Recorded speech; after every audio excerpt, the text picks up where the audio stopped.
We're back again with our question and answers and the Chevening scholarship application process. And if you haven't watched our previous videos, my god, where have you been? You should go and watch those videos because I think you have missed a lot. Hi everyone, welcome back to my channel. How are you doing? Welcome back. We are here again, and on today's episode I'm going to be answering your questions, the ones you dropped on Instagram and on WhatsApp about the Chevening scholarship application process. Remember that last week I took all the questions on my YouTube channel, and on today's episode I'm going to be answering your questions on Instagram. So even if you were worried, you shouldn't be worried because I got all of you covered. And if this is your first time on my channel, you're welcome. My name is Kiss, and here I share insights on career advancement, personal development, lifestyle, and all the fun things that will make your life a better place. When you come to this channel, you're definitely going to live happy. I promise you that. I guarantee you that. You're going to learn something and you're going to be happier than you visited this channel, which is why you should always visit this channel. So as a returning subscriber, I'm so blessed that you're here again. Thank you so much for your support. Thank you for always coming back. And you know what, I always have you in mind. That is why I bring premium content just for you. So do not go away, stay tuned, especially if you're a Chevening applicant. Do not go away. Make sure you stay tuned and watch this video till the end so that all your questions will be answered.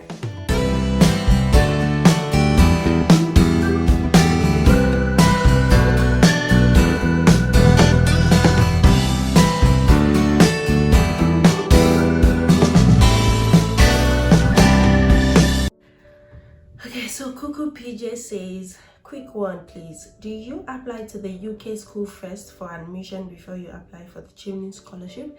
It is actually up to you. You may choose to apply to the schools or you can choose to apply to the Chevening scholarship first. But be rest assured that different schools have different deadlines for their application.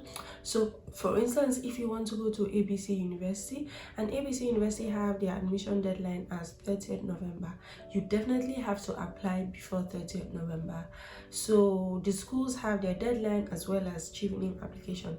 So just try as much as possible to monitor the deadline for the application for the school that you want to attend and all of that. So it doesn't mean that you must necessarily apply to school before you submit your Chevening application process. You can do it either ways because Chevening will give you a further deadline to submit your letters of admission. I hope that is clear, Coco PJ. Okay, so Rosalind says, as regards law school transcript, do I need this for both Chevening application and university application? If yes, does it mean I have to pay the prescribed fee on the law school page in 4 places to enable law school send transcript to the 3 universities I'm applying to and to Chevening, since a personal copy won't be given? Okay, let me answer that one first. When it has to do with law school transcripts, law school doesn't give a personal copy of transcripts. So yes, they have to send it to Chevening themselves. Or what I did was I applied to an educational organization like you guys. It is an organization that helps students to that wants to study in UK. Basically, they help you for free to process your application and everything that has to do with it. So what I did was I applied to law school to send my transcript to you guys so that I could use you guys' copy to send to all the universities that I applied to. So outside that, basically law school is going to send it to the organizations that you want them to send it to. So maybe if you want to save cost, you can actually go through you guys. Like I said, it is free. You're not going to have to spend any extra money going through you guys. Secondly, how long did your law school transcript take after application? My sister. My law school transcript took like 2 months, actually 2 months, because I had to go to school and make the application. The good thing is that I applied like way months before I started my Chevening or university application. I don't even know, something just prompted me to start early. They wanted to frustrate my life, but my God did not allow them. I went to law school. I told them that I had a deadline, and They don't even answer me. They did it at their own pace.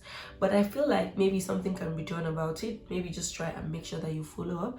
For instance, if you haven't applied for your transcript for like right now, and you know that you must submit your Chevening application 3rd November, I think it can still work. All you need to do is apply and then keep putting pressure on them so that they understand the urgency or the urgency of your transcript. Thirdly, for references for master's admission to Queen Mary, which is my first choice university in my application, what kind of references did you use? I'm finding their requirements as to referees sending reference letters through school email or company mail confusing. Also, can applications to schools be submitted without transcript to maybe secure a conditional offer subject to supply of transcript? Okay, so I may not be able to answer the second question because I don't really know what these schools would waive and what they will not. But I know that all the time I submitted an application, I always submitted my transcript. But the good thing about schools is that they are not like, schools don't have this rubber stamp method that if you don't submit your transcript with your application, or if you don't submit your reference letter with your application, you will not submit. You can always submit the application and then you will now forward your accompanying documents letter. But you can only do this, for instance, if a school says deadline for applications is 30th January, you now submit your application like 1st January, you still have till 30th to forward all your documents to school.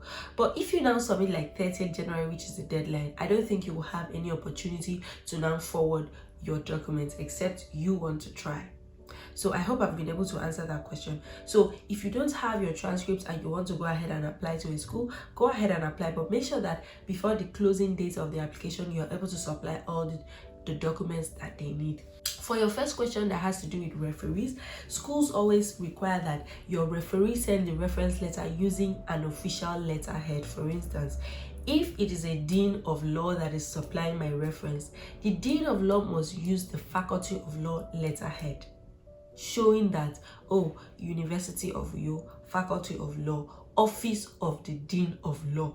And then when he is sending the reference letter to the school, he should use his official University of Uyo email to send, because that shows that, oh, it just shows professionality. Okay, there are so many people that have private emails and all of that, but try to make him use him or her, let them use their official email addresses to send, because it makes everything official. This is because some schools do not just admire the fact that you just use a random email address, because people can fabricate. I'm not saying you're going to do that, but it's just about being cautious and cutting excesses here and there. Maybe something like, maybe the person is not a dean of law and he claims to be a dean of law.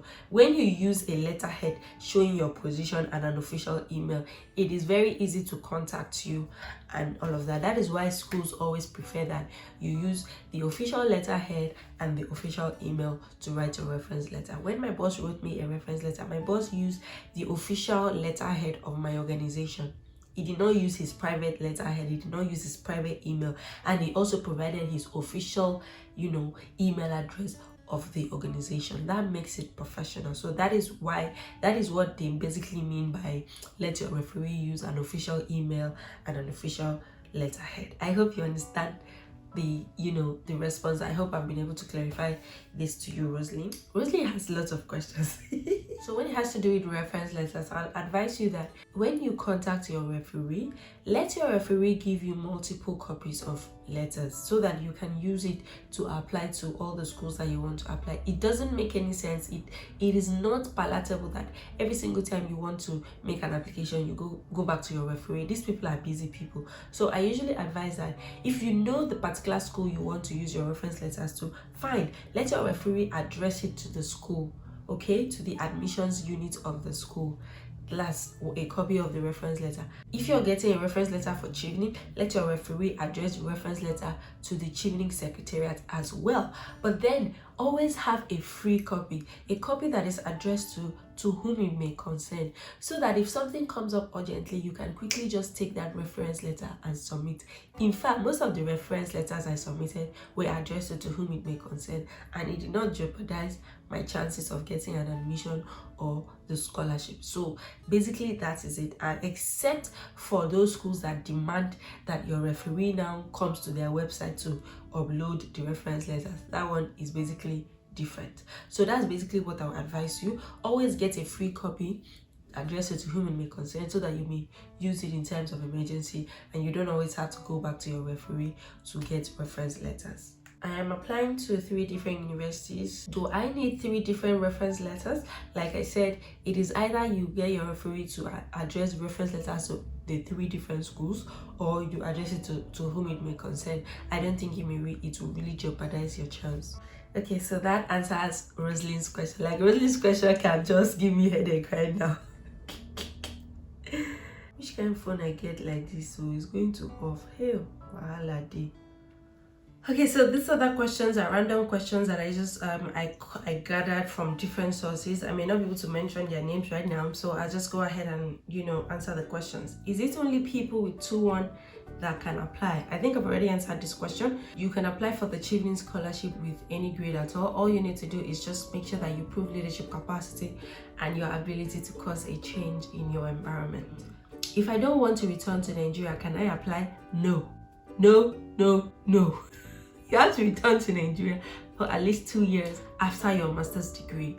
If you don't want to come back, do not apply for the Chevening scholarship. Go to my videos that I shared about other scholarships that do not need you to come back, okay? Is there age limit? No. There's no age limit for the Chevening scholarship application.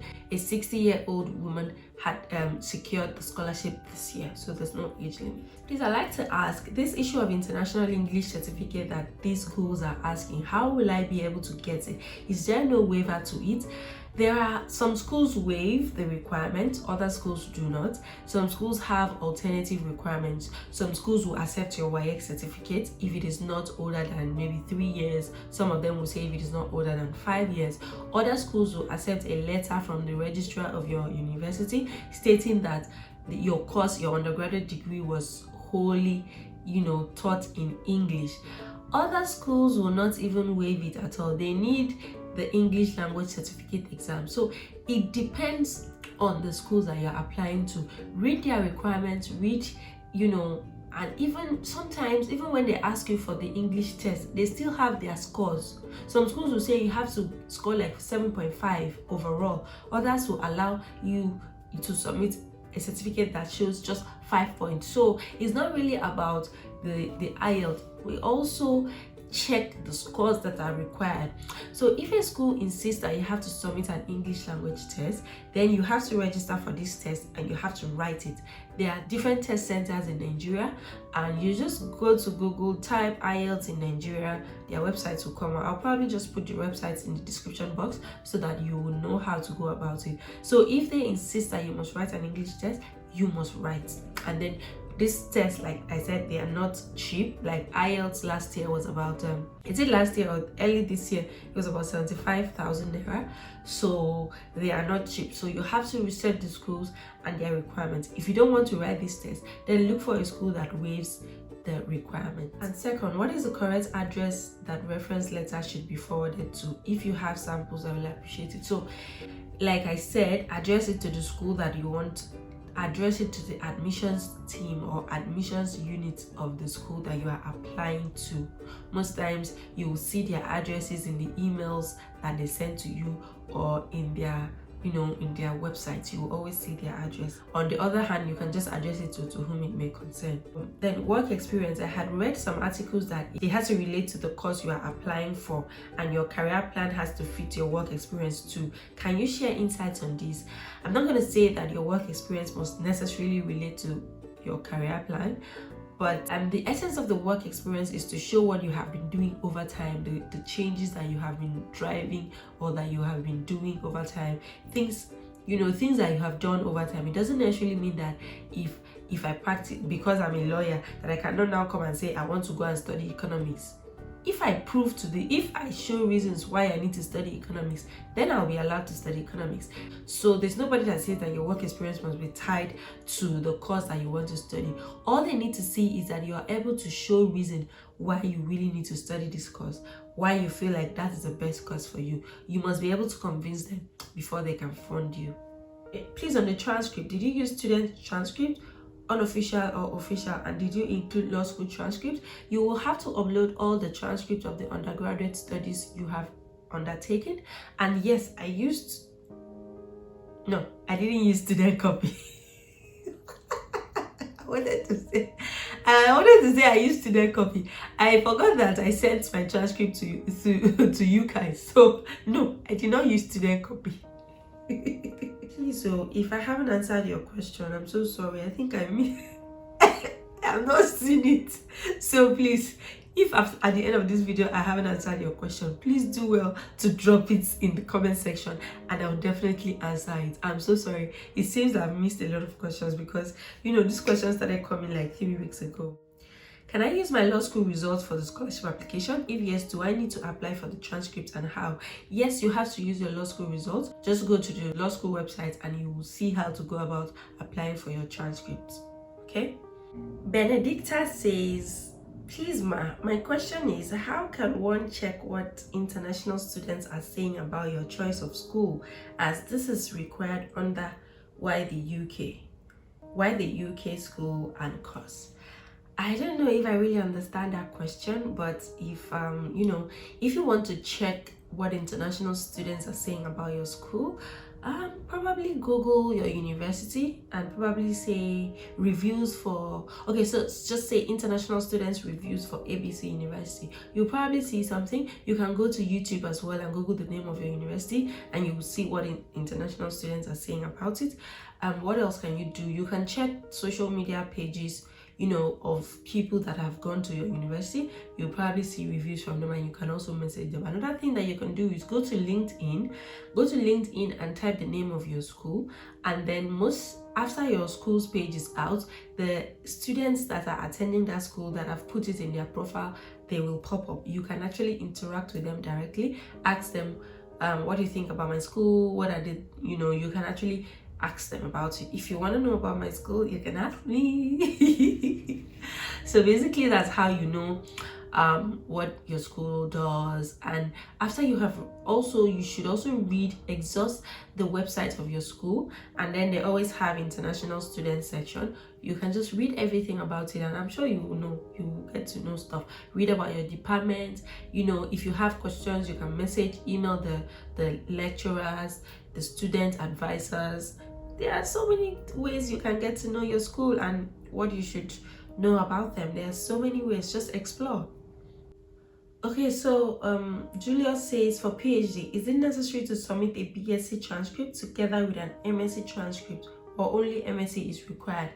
I want to first of all say that Chevening Scholarship is not for PhD students, and then if you want to apply for a PhD scholarship, you definitely need to submit the transcript of your undergraduate degree and your master's degree. But I think the master's degree would be most important, basically.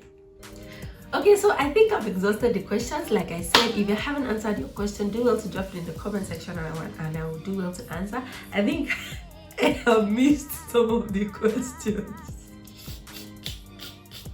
I'm sorry if I omitted your question, but just go ahead to drop it in the comment. If you drop it in the comment section and you remind me that you've asked it like before, then I'm not going to ask you to wait till my next video. I'm definitely going to drop a response immediately. So thank you so much for watching this video. I hope you've learned something. Thank you for staying to the end, and if you've learned something from this video, do well to give this video a thumbs up, like this video, share this video to people you know that this video will help.